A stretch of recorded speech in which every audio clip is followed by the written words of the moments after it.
Hi everyone, how are you? It's Jen, and I'm just seeing if this is actually gonna hold because we're getting a snowstorm outside. Well, it's not coming down now because I said that, but we had no snow all week, and so it's just started to pick up. Anyway, I was hoping that the Facebook Live app would allow me to screen share with you guys something because I was asked a really good question by a member in here. And I'm not really sure if I answered it properly or if I was able to get all the ins and outs of what she was talking about. And one of the things that I struggle with is at the end of a day of working, sometimes I get messages and I'm like, what? So I'm like, talk to me like I'm 2 years old because I'm tired and my brain doesn't work properly.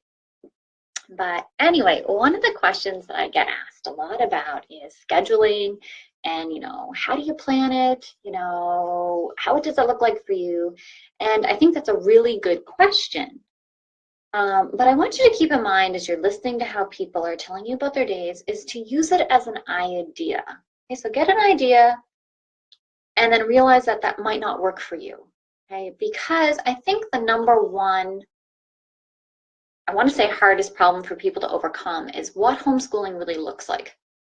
And the reason that is because homeschooling doesn't look like this, and this only. It tends to move and grow and change for every family, for every member of the family as you homeschool. So even when I started homeschooling, my homeschool looked completely different from what it looks like now. And even though it still follows kind of the same idea, we've changed it to fit our schedule. So today I'm not going to talk about when you homeschool, I'm not going to talk about when you work, when you sleep, when you eat, or how you fit any of those things in. Today I want to talk about the actual curriculum, the programs, and how I change that to fit our needs. So sometimes it means breaking the curriculum up and to make it last over a couple of years for us. Sometimes it means taking a curriculum that's supposed to be done one way and flipping it around to make it work for us. So if you have any questions or anything that or you can't hear me, please let me know. Okay, so the question that I was asked was, the mom was concerned that her children were flying through the curriculum too fast. She said, how do you break it up? So we use a lot of online programs and a lot of offline programs. I was hoping to show you what the online programs look like, but I'm looking at my screen and I don't see anywhere to screen share. And the program I was using to screen share to show you guys isn't working today. I don't know if it's a storm, I don't know if it's the leg, but anyway, so please bear with me. I'm going to show you physical products. So one of the programs that I use is Writing with Skill. You guys may have seen this before. This is instructor text. I don't have my son's text because he has it in his workbook. But you can see I break this up and I do it over 2 years. It's not supposed to be done that way, okay? You're supposed to do it in 1 year, and it is broken up by weeks. So inside here in the table of contents, see if I can get you guys to see that. It'll probably be backwards, but you can see that it says day 1, day 2, day 3, and each week is broken up into 4 days. So if you homeschooled 4 days every week and did all the work that was involved, you could do this whole program. It's a writing program. It shows them how to write summaries, how to write reports, blah, blah, blah. You do it in a year. I don't do it in a year. I split it in half. And the reason I do that is because we also do grammar, and we use analytical grammar. And I found that it was too much for me, too much for my child to do both together every day. It ended up being like 2 or 3 hours of English. I was like, I can't do this. I'm too tired. They didn't get it. And it's something that, because this course, the way it's designed, it's kind of independent, but it's also not. So I have to check it. I have to go through.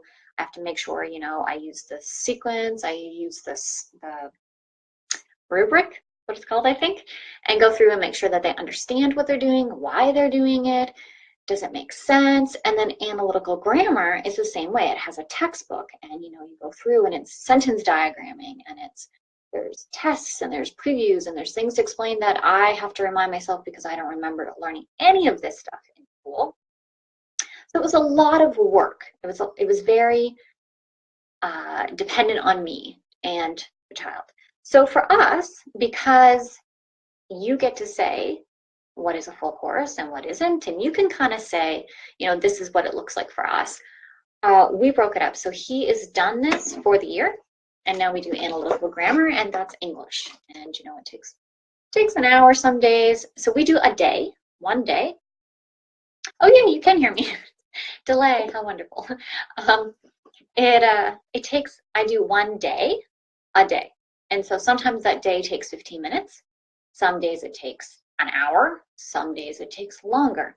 So people were asking me, how long is your school day? And that really depends on the day and what they're doing and what they're not doing. And because we are not unschoolers. We do programs and we do curriculum, but they do a lot of learning after school.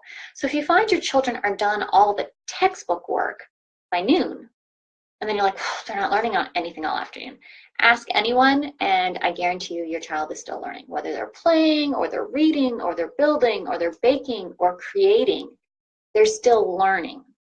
So I want to encourage you not to stress out about your child being done their schoolwork too fast. And at the same time, I don't want you to dismiss it. So if they're flying through all their work and they're bored to death, that might be a sign or a signal or something that tells you, hey, this is too easy. Maybe you need to challenge your child with something harder. And if they're struggling and they're stuck, I mean, I have memories of, sitting beside my daughter in math, and she's stuck. Math is not my subject. It's not my subject. I am fully supportive of calculators. Use them. They're a tool meant to be used. My son doesn't use a calculator. He loves math, or maybe he doesn't love it. I don't know, but he understands it. And so, I would put a time limit on her math and say, okay, you're going to do math for 1 hour. And once you hit that hour, you're done for the day. And I didn't care if she got the lesson done. My focus was on, did you understand it? Do you know why you're doing what you're doing? Do you understand the formulas? Do you understand how they're being used? And if you don't, stop and let's back up and get those foundation pieces in place. Because you can move through the curriculum all you like, but if you don't understand it, what's the point, right? So I want you to realize that that is kind of how homeschooling for us works. It's not all about the hours you spent in school, or it's not if you're moving through the curriculum too fast or too slow. Those are more signals. You know your child. Are they just being slow? Because trust me, I have a turtle and he takes forever to do anything. Or are they stuck and they don't understand it? And then it's frustrating, and then that's something you need to deal with. Another thing that I get asked a lot is, do your kids do homework? Which kind of makes me laugh because I'm like, yes, it's all homework. But, do I set out schedules? Well, no, my kids are teens. And oh my word, I don't think I've set out a daily schedule in a couple years. We do sit down and say, okay, this week you have, so for the month of March, you guys may have noticed that we've decreased our school days. So we'd only do 3. I don't need to hit 180 days for legal homeschooling laws, blah, blah, blah. I don't need that. If you need that, you need to approach this differently. Start counting field trips and baking and cooking, or however that works where you are. But for us, we've dropped down to 3 days. Now my children have been sick. So yesterday, I get this text and I'm like, hi, how are you? And it's like, I'm sick, I don't feel good, I think I'm gonna do school. Well, you're not supposed to do school, so why are you doing school?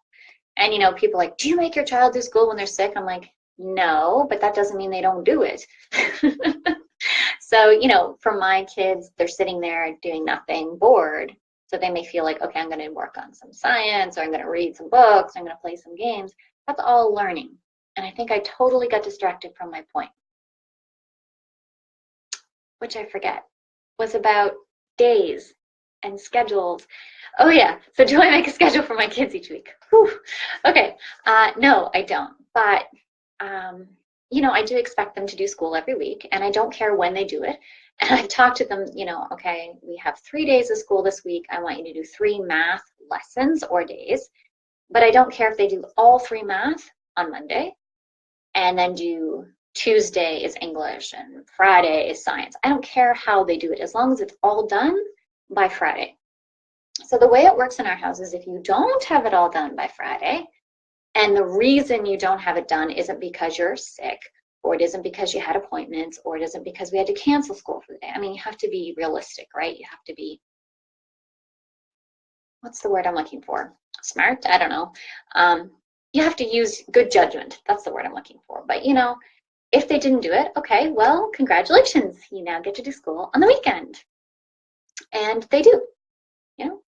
And I cannot tell you the last time my kids did school on the weekend. It's probably been a couple years, because that system works really well in my house. It might not work for you. And so it may not work for, you know, what you're trying to accomplish. And that's why I find it so hard when people come and they're like, you know, do you do this or do you do that? And at the same time, I'm like, well, I can tell you what I do, but it's your responsibility to figure out what will work for your kid. Try it. If it doesn't work, find something else. You know what I mean? Okay, we've got Cynthia here. Thank you. I didn't know if comments would come up or not, because we live in the country, have animals, and they are done their chores first, breakfast, and then schoolwork, then back outside to work in the arena, fences, no schedule. This is homeschooling, not public. That's right. Exactly. Thank you. So it's really important for you to find out what works for you and what isn't going to work. So that schedule that she just said totally wouldn't work for our house. We don't have any animals. I'd be like, go outside. But my schedule wouldn't work for you. Exactly. So it's really important for you to find what works for you. And that's why I say that so much. So I wanted to give you another example of how we break down curriculum. So this book here is the Canadian history book. Here we go. Let's try this. So it's really, you may have seen it in my Canadian history post. Okay, so my point is, let me see here. It's broken down by, I don't like this computer, table of contents. So I'm Canadian. I've never done Canadian history with my kids. That might be a surprise. We did Story of the World. I pulled Story of the World out as long as possible. We took 2 years to do a book, and there's 4 of them. So that was 8 years of history. Love that book. There's so much you can do with it. And being a working homeschool mom, we didn't do a lot of the hands-on, so I still missed a lot of content, a lot of ideas, a lot of fun. So it was all the way till 9th, 10th grade that we really get into Canadian history. And my problem is that by that point, all the programs that were age appropriate, they expected them to have this foundation laid in Canadian history, which my kids didn't have. So this book is actually designed for younger kids. Okay? So I use this as our spine. So I assigned 1 chapter, 1 section. So let me see, how many pages is that? 4 pages a week. So what they do is they read a section one day, and then they have to pick a character out of that section to do more research on them. So they have to give me a written report on an event, a character, something that happened in that time period. So that gives them their reading and their research at their age level, right? So I want them to tell me, like, what happened? Why did it happen? Where did it happen? So they write it all out, and they handwrite. My kids both still print, even though they've learned cursive. Oh, I could be wrong. I think my daughter writes it out. Anyway, I don't care if it's written, typed, printed, whatever. Just give me a report. So they get to practice their report writing skills. And then the 3rd day, they do a timeline. So we use notebooking pages, we take it out, they print it all out, and they write in the events so that they can see where it has fit in with all the stuff we've done over the last 8 years. So again, this book could be totally done. I think it was designed to be done in like a month, and I stretched it out for a full year curriculum. And of course, this isn't just what we do for Canadian history. You know, they read books, which the book is over there, but my daughter's reading Dear Canada series. My son is using different books at his age level, and we have textbooks and things. So again, it's another example of taking a program and using it the way it fits your life and your schedule. So I hope I've kind of answered the question of, when you have curriculums, how to make them work for you. So some I've condensed, I pulled out, story of the world. It's supposed to be 1 year. I stretched it out to 2, sometimes 3. Writing with skill is done by the day. I've stretched that out for 2 days, 2 years, I mean. And then, some I condense. So I know analytical grammar, I think, can be 3 years. We're doing it in 2. From the library. This book, what's from the library? Cynthia asked from the library. The Dear Canada series or the book I showed you?